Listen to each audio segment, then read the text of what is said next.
আসসালামু আলাইকুম রহমতুল্লাহি ওয়া বারাকাতুহু। আমি মোহাম্মদ সিরুল ইসলাম রাবিত এবং আজকে আমার সাথে আছে মোসাব্বিরুল ইসলাম রনক। আজকের প্রথম প্রশ্ন সেটা হচ্ছে, প্রত্যেক ফরজ সালাতের পর কি পড়লে মৃত্যু ব্যতীত আর জান্নাতে প্রবেশের ক্ষেত্রে কোনো কিছু বাধা হয়ে থাকে না? আয়াতুল কুরসি। প্রত্যেক ফরজ সালাতের পর যদি আয়াতুল কুরসি পড়া হয় তাহলে মৃত্যু ব্যতীত জান্নাতে প্রবেশের ক্ষেত্রে আর কোনো কিছু বাধা হয়ে থাকে না। রাসূল সাল্লাল্লাহু আলাইহি সাল্লাম বলেছেন, যে ব্যক্তি প্রত্যেক সালাতের পর আয়াতুল কুরসি তিলাওয়াত করবে তার এবং জান্নাতে প্রবেশের ক্ষেত্রে বাধা হয়ে থাকে কেবল মৃত্যু, অর্থাৎ সে মারা গেলেই জান্নাতে প্রবেশ করবে। এটা উল্লেখ করা আছে বুলগুল মারাম হাদিস গ্রন্থের 326 নম্বর হাদিসে। এটা উল্লেখ করা আছে সহিহুল জামে এর 6464 নম্বর হাদিসে। এটা উল্লেখ করা আছে নাসাই কুবরা এর 9928 নম্বর হাদিসে। এছাড়াও এটা উল্লেখ করা আছে তাবারানি এর 7532 নম্বর হাদিসে। এরপর দ্বিতীয় প্রশ্ন সেটা হচ্ছে, আয়াতুল কুরসি পবিত্র কোরআনের কোন আয়াতটিকে বলা হয়? সূরা বাকারা 2 নম্বর সূরা 255 নম্বর আয়াত।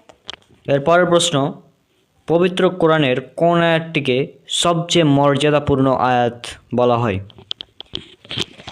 উত্তর আয়াতুল কুরসি, সূরা বাকারার 2 নং সূরা 255 নং আয়াত।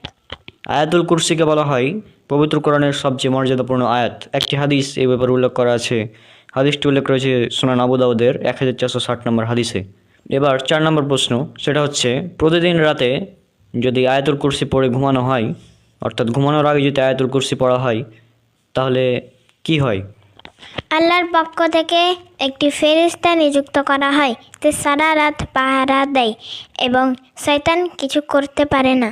হ্যাঁ, প্রতিদিন যদি রাতে ঘুমানোর আগে যদি আয়াতুল কুরসি পড়া হয় তাহলে আল্লাহ সুবহানাহু ওয়া তাআলার পক্ষ থেকে একটি ফেরেশতা নিযুক্ত করা হয় এবং সে পাহারা দেয়, আর কোনো শয়তান ক্ষতি করতে পারে না। এই ব্যাপারে হাদিস উল্লেখ করা আছে সহিহ বুখারীতে হাদিস নম্বর 2311 নম্বর হাদিস। এছাড়া আছে এটা রিয়াদুস সলিহিনে 1027 নম্বর হাদিসে। এবার সর্বশেষ প্রশ্ন সেটা হচ্ছে, কোন সূরা তিলাওয়াত করলে সে সূরাটি কিয়ামতের দিন তিলাওয়াতকারীর জন্য সুপারিশ করবে? সূরা মুলক পবিত্র কোরআনে 67 নং সূরা এর আয়াত 30টি। পবিত্র কোরআনের 67 নম্বর সূরা, এটা হচ্ছে সূরা মুলক, এর আয়াত সংখ্যা হচ্ছে 30টি এবং এই সূরা যদি কেউ তিলাওয়াত করে তাহলে সে সূরাটি কিয়ামতের দিন তার পক্ষে সুপারিশ করবে। এটা উল্লেখ করা আছে জামিয়াত তিরমিজিতে হাদিস নম্বর 2891 নম্বর হাদিস এবং উল্লেখ করা আছে সুনান আবু দাউদের 1400 নম্বর হাদিস। তো আজকের ভিডিও এখানেই শেষ করছি। ইনশাআল্লাহ দেখা হবে পরবর্তী কোনো ভিডিওতে। ততক্ষণ পর্যন্ত আল্লাহ সুবহানাহু ওয়া তাআলা সবাইকে শান্তিতে রাখুন। আসসালামু আলাইকুম ওয়া রাহমাতুল্লাহি ওয়া বারাকাতুহু।